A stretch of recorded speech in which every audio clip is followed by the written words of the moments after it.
Hello and welcome to the Swiftwater safety section of the Streamwatch volunteer training. I'm Galen Hecht, the coordinator with Kenai Watershed Forum, and I'm going to talk about how to wade and work in moving water, which is something that we do somewhat frequently with Streamwatch, and there's definitely some risks involved with being in moving water in general, so we're going to talk about how to plan and mitigate for those.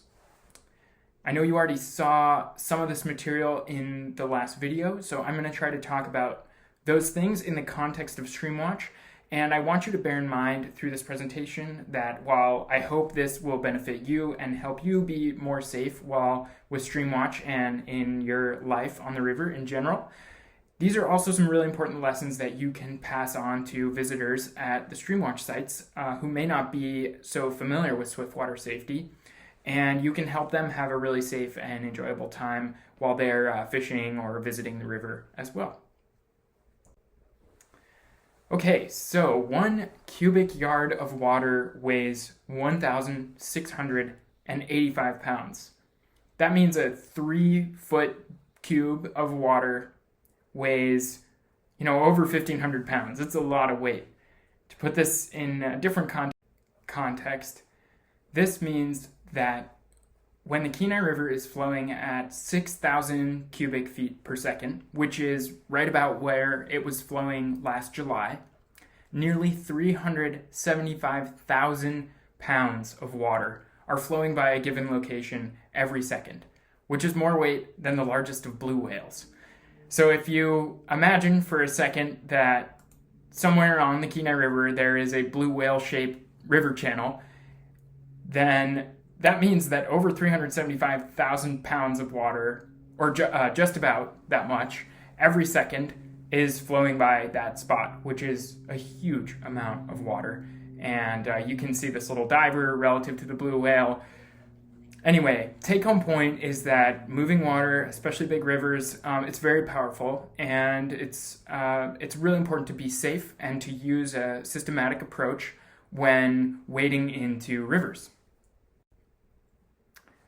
So when do Streamwatch ambassadors wade into water? Well, there's a number of times throughout the season where you might find yourself working with Streamwatch and getting into the river. The first example is when installing or maintaining habitat fencing. This is something that we do every year on a couple miles of riverbank. And so early in the season, we will go in and install this fence. And then throughout the season, we will maintain the fencing, and at the end of the season, we'll remove it. And that involves a fair amount of time in the river at varying flow levels and in various weather. All kinds of things will change throughout the season. And so that's one example of when you might wade into the water. Here's another example when you're communicating educational messages to anglers who are in the water.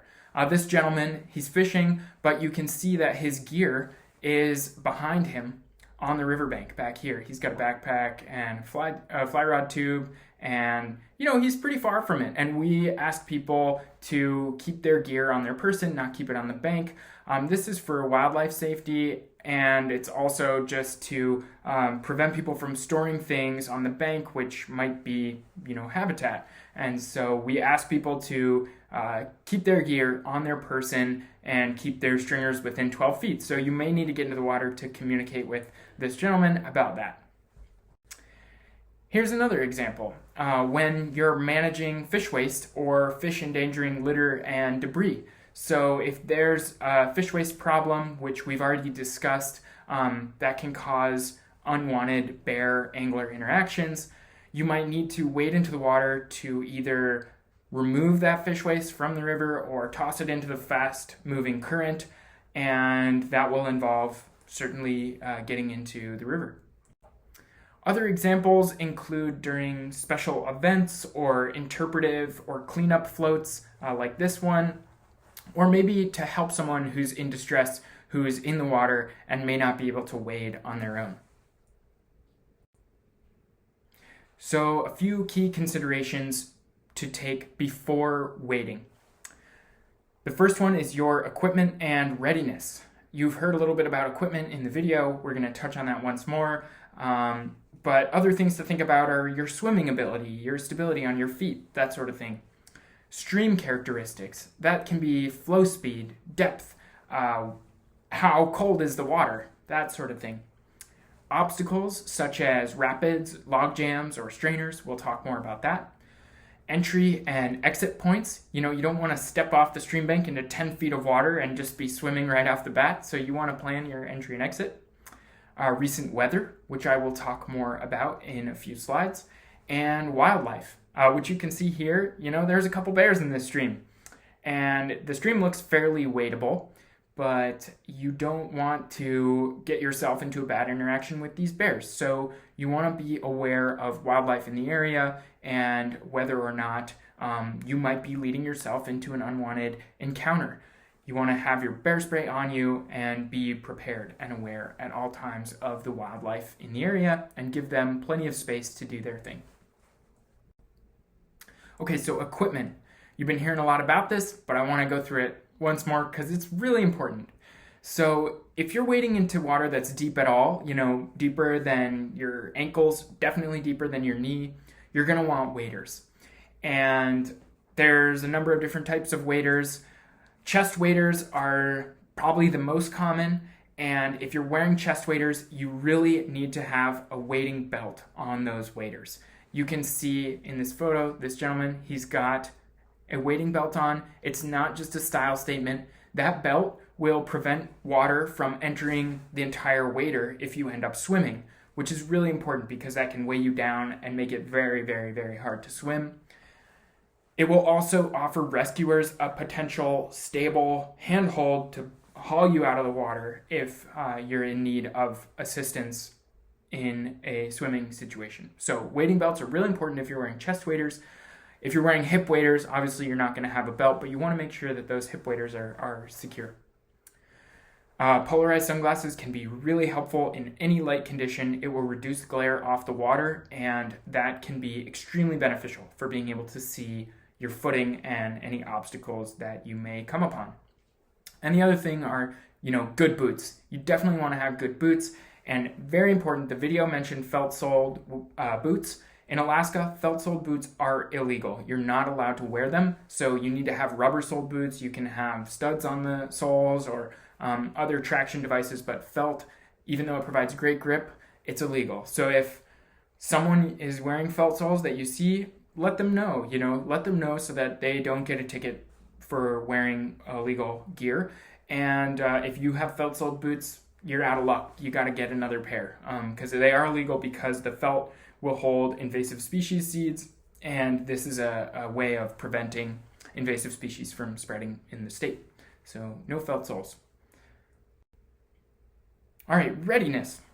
This is really a subject that comes down to you. And you got to ask yourself, am I ready to get into the water? If you don't feel comfortable for any reason, whether it's your balance, stability, the conditions of the stream, anything, you should see if there's someone else you can ask who's ready to go, or just don't go. Your safety is paramount, so don't just wade into the river and put yourself in a dangerous situation if you do not feel prepared to do it. And you can always communicate that to a coordinator. If you don't want to get in, that's totally fine. But if you are ready, then here are the next steps. So the first thing that you want to do before entering the water is you want to look at the river and note any potential hazards, note the stream characteristics, and these are things like the depth of the water, the speed at which the water is moving, any major hazards that might be in the area, the temperature of the water. And so let's kind of break this photograph down a little bit. Okay, so we're looking at a stream. It's fairly wide. Maybe we've got a 40-foot wide stream, maybe 50 feet. But even in this photo, you can almost see the bottom of the stream all the way across. So at this water level, if you've got waders on and you're feeling good and ready, you can probably wade across the stream without too much problem. There is maybe a little bit of a deeper zone down here. You can see that some of these rocks and obstacles are not present down here. And then slightly further downstream and to the left, there's this big log jam. Looks like maybe that's up on an island. And log jams are a really significant hazard on a river. So at this water level, it may not be a big risk of swimming or getting swept downstream.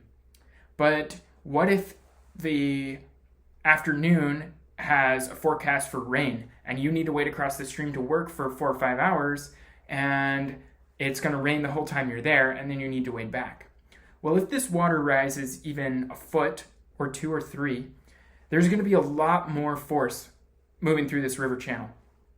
And the chances of getting swept into this strainer or this log jam if you swim are much higher. And the dangers of log jams are numerous, but one of them is you can get pinned up against a log and not be able to get out from it.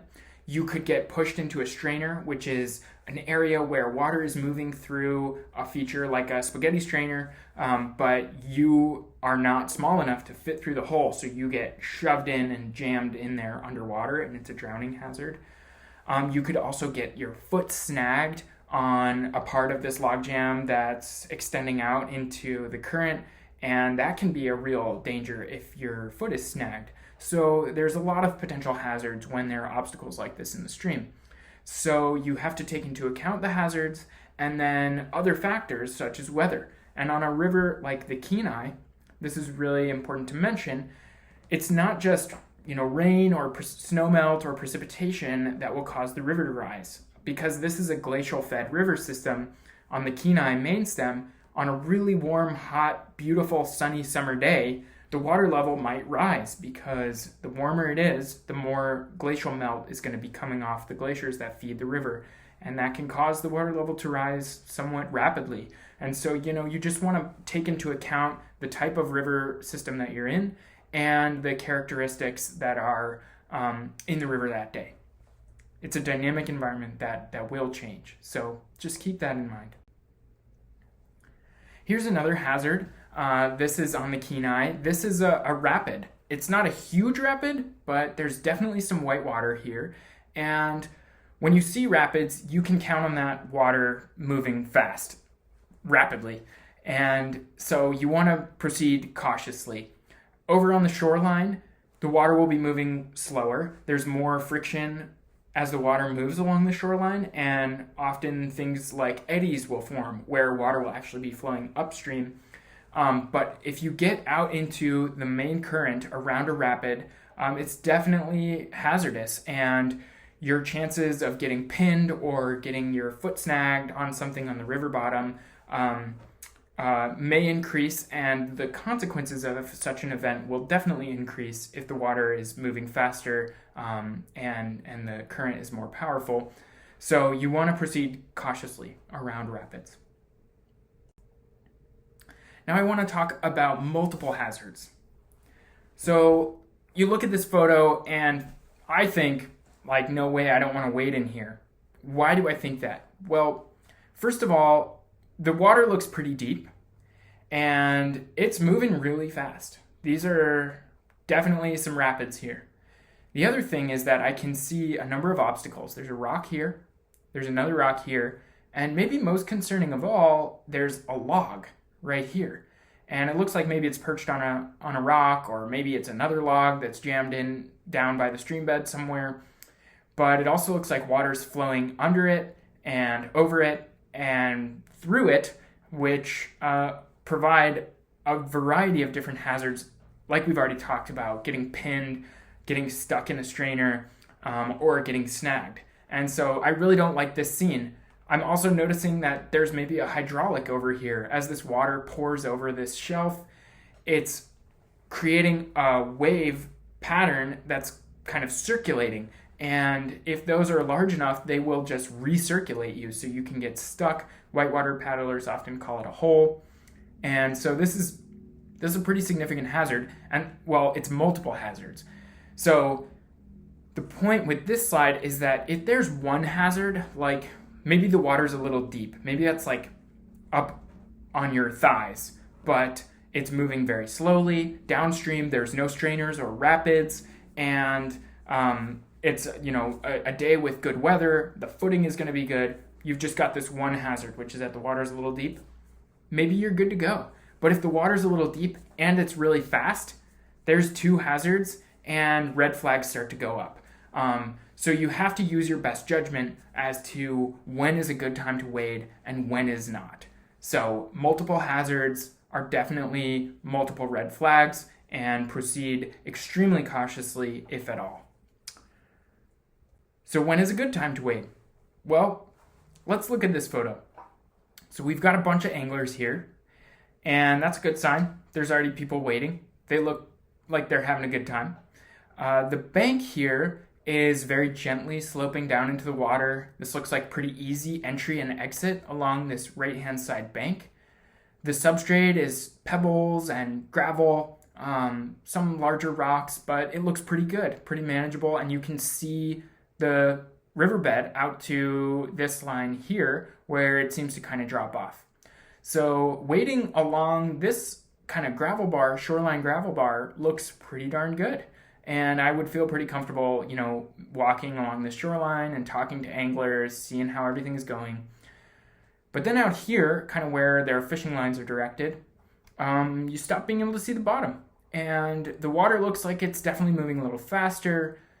It's probably pretty cold, just given that this is Alaska and rivers are cold up here. And so wading across this river may not be a great idea. And it also looks like water is coming all the way up, at least in this area, to the bank, and there's some vegetation. It might be kind of steep. It looks like maybe the exit on the other side is not great. So I would say that it looks like a great idea and pretty safe to wade on this right-hand side of the river. I don't see any obvious obstacles, and it looks good. It checks out, especially if you've got the right equipment and you feel ready. But I might not wade across the stream. So, there's scenarios where, you're going to get in the water, but you might not want to go all the way out into the water. All right, so we've picked a good spot. We're ready to wade. What's next? Well, you've observed the characteristics of the stream, the current speed, hazards. You're ready to go. If this water is deep at all, like above your ankle, if there's a foot of water, you're going to unclip your backpack, waist and chest straps, and make sure your bear spray is secure. Make sure you're ready to get into the water. All your gear's on your person, but you want to have that backpack unclipped so that if you do fall in, you can get it off, or just have a little bit more mobility, not being tied to your backpack. If it snags, you want to be able to get it off. You want to have 3 points of contact with the stream bed. You can see in this image, this guy's got a kind of staff here. A lot of anglers will use wading staffs. Hiking poles also work great. Anything that's going to give you a stable third point of contact in addition to both your feet, or even 4 points of contact. But the point is you want to maintain 2 points of contact on the stream bed while you're moving, and you'll have that third point if you need to stabilize yourself. You're going to lean into the current a little bit in the way you're going in kind of an athletic, ready-to-go stance. You want to be relaxed but ready. And as you move, you want to move slowly through the water so that you can choose your footing and make sure everything is stable, make sure that you feel good. The last thing that I'll mention, and we're going to get more into this, is that if you fall in, you're going to need to swim to shore. So have a plan. Be ready to swim if you need to. If you're wearing chest waders, have that wader belt on, and just think about that kind of worst case scenario before you jump in so that you're ready for it if it happens and you don't panic. Here are a few other techniques. So if there's multiple waders, you can link arms and provide additional points of contact. So in this photo, you can see this group has 6 points of contact. So they're stabilizing each other and they're going to move slowly together, and that will be probably pretty safe, which is a good situation. If somebody needs assistance getting out of the water, if they can't wade themselves, maybe they're wearing sandals and they cut their foot or something like that, you can wade in with multiple points of contact, ideally 4, and they can use you as a stabilizing force. And if there's more people who are prepared and ready to help out in this kind of scenario, that can be even better. So there's a couple other techniques for larger groups.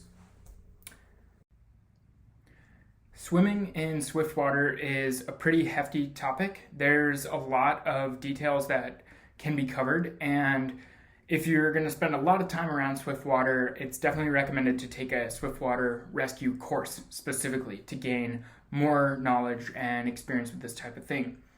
But for Streamwatch's purposes, let's just talk about a few protocols that you can follow if you do end up swimming, or if you're trying to instruct someone else on how to swim, that can help you do so safely.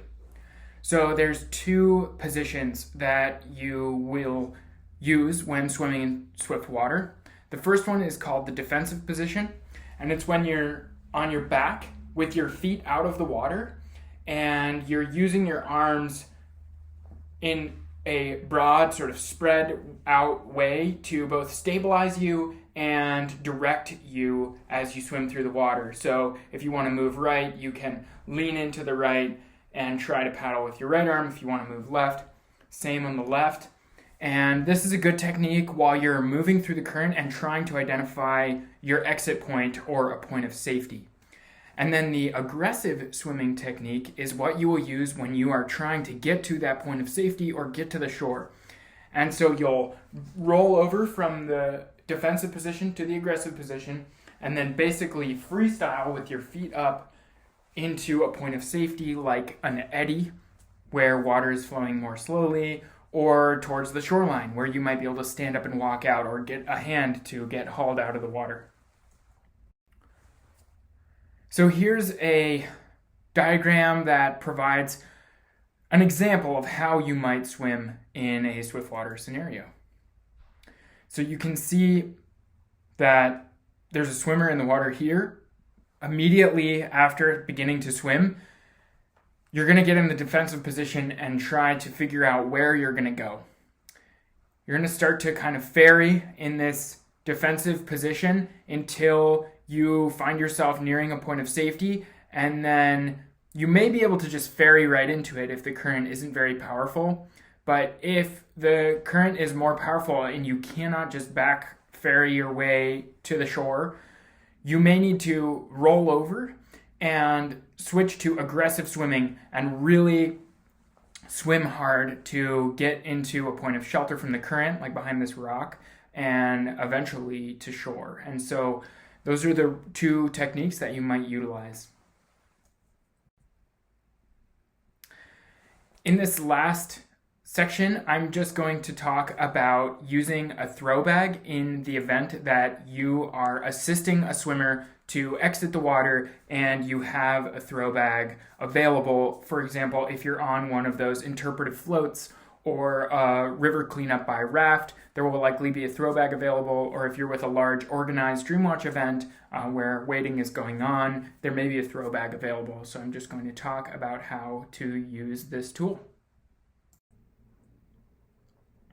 The first thing that you're going to do if you encounter a swimmer who needs assistance is get the swimmer's attention, have them look at you so that they know that you are there and you're going to try to help. Once you've got their attention, get ready to throw the bag. So you're going to have the extreme end of the rope that's sticking out of the bag. Under your foot, you can see that the rope is under this guy's foot, so he doesn't throw the entire thing into the river on accident.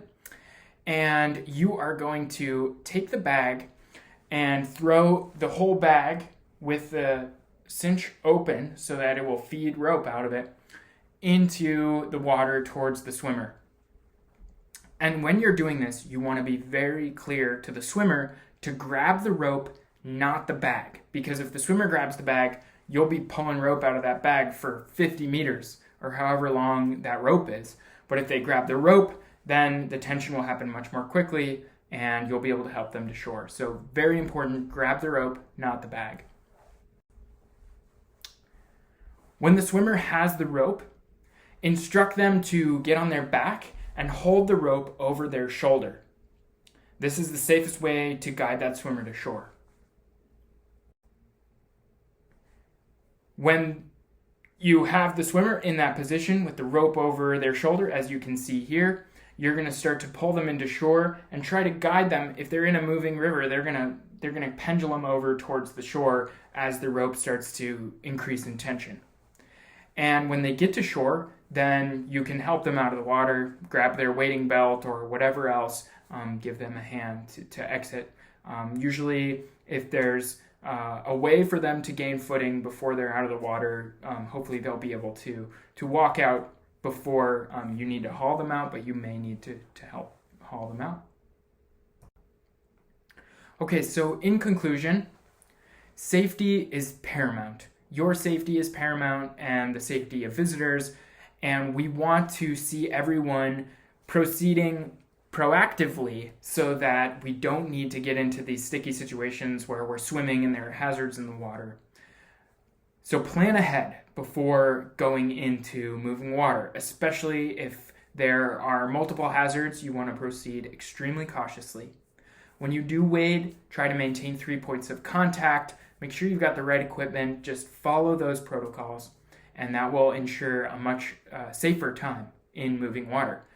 And if you're a rescuer with a throw bag, make sure to stay calm, communicate clearly so that the swimmer will get out of the water with your assistance. And with that, we're going to close this section. Hope you all gained some things through this Swiftwater safety training. It will certainly come in handy when you're out on the river, and I hope you can pass this information on to other folks as well so that they can have a safe and enjoyable time on the river. All right, thank you. See you in the next lesson.